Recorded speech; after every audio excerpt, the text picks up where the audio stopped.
Hello dear students, good afternoon. Welcome to you all in this year math class. Okay, today we will read our new chapter HCF and LCM. HCF, the meaning of HCF is highest common factors and LCM is lowest common multiple. Now let's learn some methods to find HCF. Number 1 is division method. In this method, we have to divide the largest number by the smallest number of that given number until remainder is 0, and the last divisor will be the HCF of the given number. First step is we have to divide the largest number by the smallest number, and second step is we have to take the divisor and as a new dividend and remainder as the new divisor. Then after we have to proceed this, still there is 0 remainder, and the last divisor will be our HCF of the given number.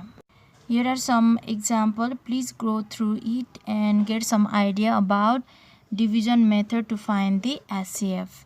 The next method to find HCF is prime factorization method.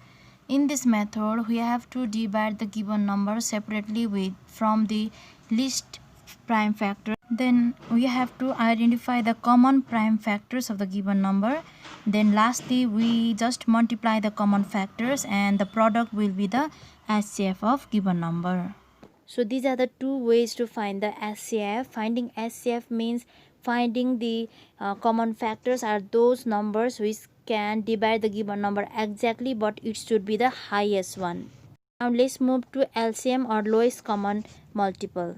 Multiple number is a number when it is exactly divisible by other number. Like here is the multiple of 3 and 5 is 15. It means 3 5 is 15 and 5 3 is also 15. Okay, now let's learn some methods to find the lowest common multiple or LCM. Number 1, definition method. In this method, first we have to write down all the given numbers multiple.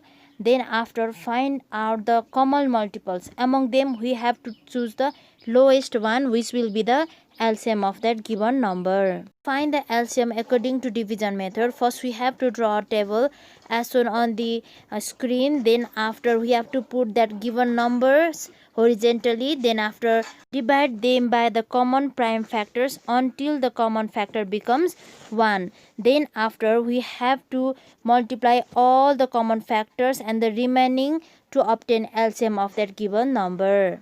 Okay class, this much for today. Please get more ideas from your parents, from book, and even you can search in YouTube and Google and learn more about LCM and HCF, and your work is doing the exercise regarding LCM and HCF. Thank you for joining the class. Stay at your home, stay safe, stay blessed. Bye bye.